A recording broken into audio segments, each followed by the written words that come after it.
question is, based on Scripture and some of these near-death experiences, some things have come to light that answer an age-old question. Is God truly just? Because the picture of justice in heaven can sometimes be perceived as not just. And I'm going to explain why that is. Now, first of all, what does it mean, just? God is just. What does it mean, just? Fair. Fair. Yeah, fair. So is it fair that people who reject Christ, even if they live a really nice life, go to hell, where there are people who have been child molesters, bank robbers, and murderers? You know, is that fair that they all get the same fate? They get thrown into a lake of fire and burn the same. Is that really fair? Is that just? Well, I think that what we've learned today indicates how God can be completely 100% just. It also says something about our heavenly experience. Okay? So we have verses where God says, I, the Lord, love justice. Surely God will not act wickedly, and the Almighty will not pervert justice. The rock, his work is perfect. All his ways are just. The God of faithfulness and without injustice, righteousness and upright is he. For he who does wrong will receive the consequences of the wrong which he has done, and that without partiality. I know that the Lord will maintain the cause of the afflicted and justice for the poor. So justice for the poor, what does that mean?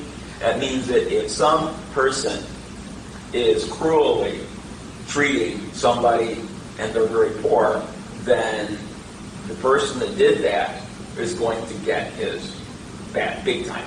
That God, you don't get away with anything. That God sees every infraction. Now, for the believer, you know, the people that we've hurt and the bad things we've done, the one that is justly punished is God himself. He came down and says, you know what? I am going to pay every single one of your fines, every single one of your parking tickets, every single one of your prison terms. I'm going to pay that for you. Yes, you deserve justice, and you deserve it 100%. I'm going to take care of that and pay it for you. But for those that reject me, they're going to have to pay the whole thing themselves.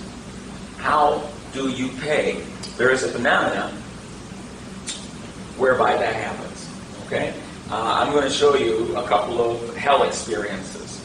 Okay? And these individuals who had these hell experiences, I want you to pay attention to what happens to their consciousness. And the answer to the question that I just posed to you is multi-threaded consciousness. What is multi-threaded consciousness? Okay, in computer terms, if you have multiple CPUs, you can do several things at the same time. Humans do not have multi-threaded capacity. In our bodies as we are right now, I am right here, right now, talking to you. I can't at the same time be somewhere else talking to somebody different. I can't. I am stuck in time and place right now, at this time, at this place. Multi-threaded consciousness means in your soul, it is possible for you to be in multiple places at the same time, kind of like God. But when it comes to your suffering, that means that you can experience far more suffering than you can if you're in one place at one time. On 2 occasions, I have experienced what they call 10 out of 10 pain. 10 out of 10 pain. Once you experience the max, you can't go above it. When I was burned, in the hospital, I had 10 out of 10 pain from my burns. However, when they gave me the tetanus shot, my 10 out of 10 pain from my burns went down to a 5 out of 10, and the tetanus shot went to 5 out of 10. So getting that shot actually lowered my pain here. Okay? Because you can only go to 10 out of 10. In hell, you can go beyond that because you can be split into multiple people, and each one is experiencing torment. And that's where this opens the door for absolute justice, where you suffer for every one of your sins. So that way, somebody like Jeffrey Dahmer isn't suffering as bad as Adolf Hitler, okay, or Susan Smith, okay? So that way, justice is given because of that concept of multi-threaded consciousness. So I'm just going to watch this video real quick and then we'll be done. By the time I'm 25, I have a $1,000 a week cocaine habit. I'm working for people like a biker gang. As an associate, they compensated me with drugs, basically. And at some point, I tried to stop, and I realized I'm addicted. I'm addicted to this. I can't stop. And then the thought came to my head, why don't you kill yourself? And then you can go back to this really good place, because there's nothing like that here. And this peace came over me.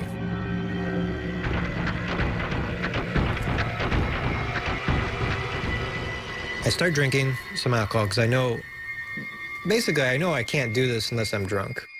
Get about, a third of the bottle gone, and I start taking sleeping pills, and I eventually take the 3 bottles.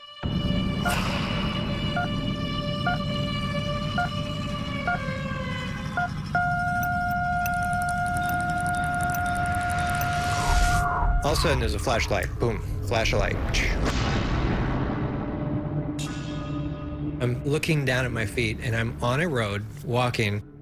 I look down the road, and I could see there's like a fog bank going across it about 100 yards down. And I look the other way, and it's the same thing. Another 100 yards, there's this cloud bank moving across the road. I'm like, this is really weird. And then it dawned on me, I was just trying to kill myself.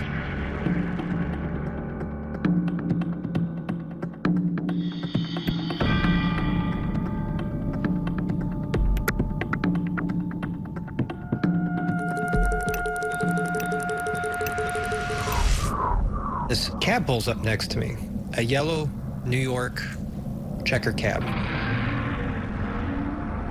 I looked in, and there was this cab driver, and he was like a greasy-faced, kind of bloated body, and his eyes were kind of those crazy eyes where one's looking one way, one's looking the other way. He just asked me in this gruffy voice, "You need a ride?" I was extremely tired, and I needed to sit down for a moment, so I just got in the back of the car. And I remember I sat back in the seat, and I thought, wow, I'll just close my eyes for a moment. And the moment I closed my eyes, there was another flash of light, and I'm free falling into this hole. It's pitch black, a black that you've never seen before. And the terror, I'm screaming. I knew that this place was not a good place, that this probably was hell.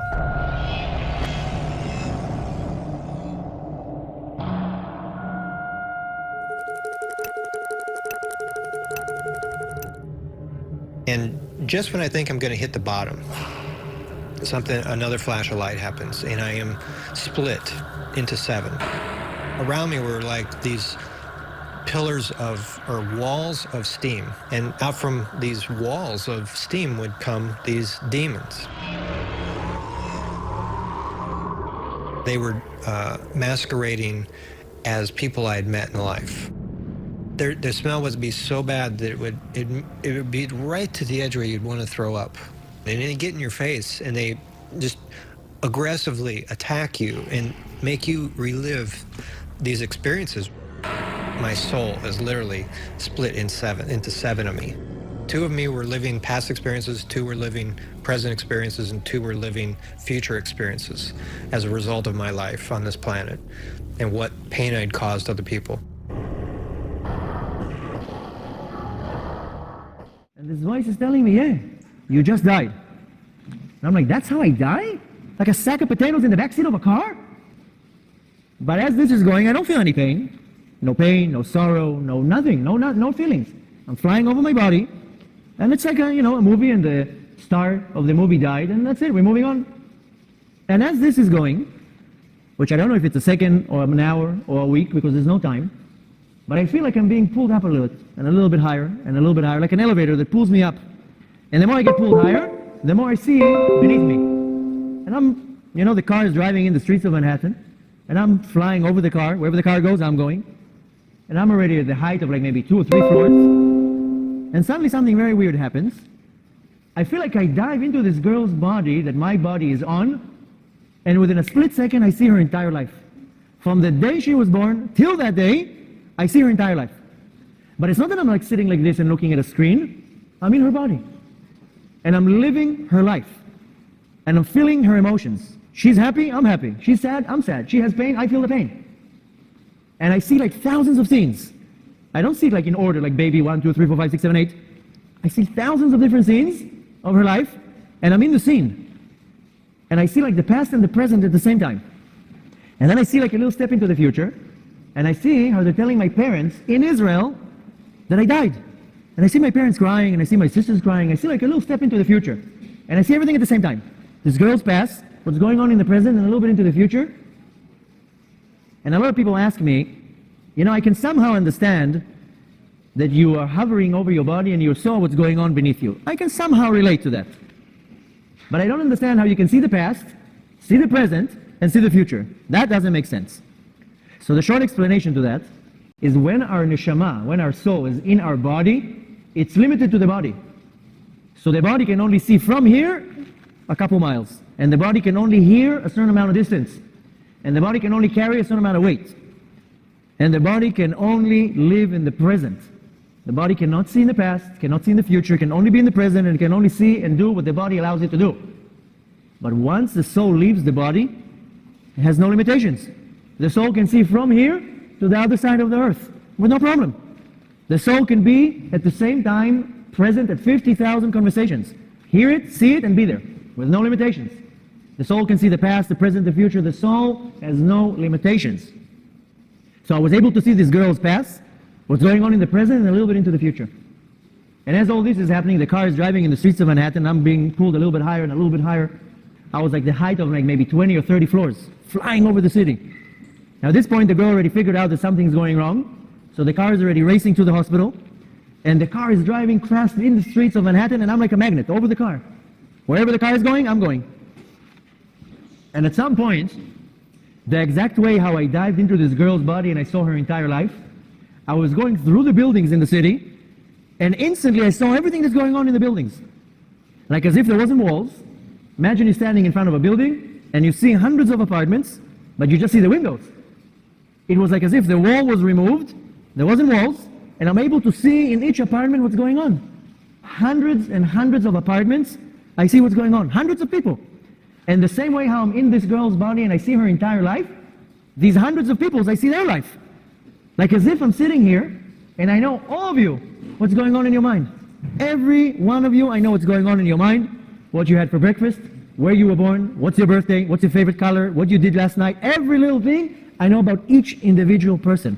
And I see in this building, one apartment, I see like a boy sitting and reading. One apartment, I see a couple fighting. One apartment, I see somebody eating. I see like, what's going on? And every person, I'm in their mind, I'm reading their mind. And each one is like an individual encounter. Thousands of people. And I feel their emotions, I read their mind, I know every little detail about them. These both are examples of multi-threaded consciousness. And the implications are as follows. Number one, we came from God. And you think of God being omnipresent. There is a little bit of that imparted to us, whether we go to heaven or hell. So the good news is in heaven, we are a lot more like God than we're like ourselves right now.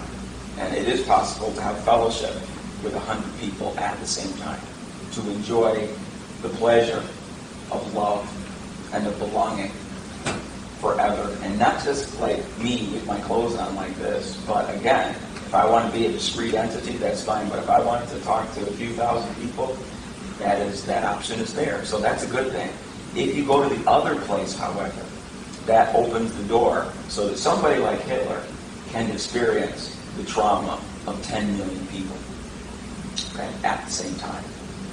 And so Susan Smith, who only killed her 2 kids, is not suffering to the same degree as Jeffrey Dahmer, okay, or Adolf Hitler. Justice is complete. And so Jesus gave that example about that man that he forgave his fortune, that he forgave, and then he went out and found his friend who owed him a couple $100, and he threw him in jail. The king said to him, "You're going to pay every penny." How in the world are you going to pay back $80 million when you don't have a job?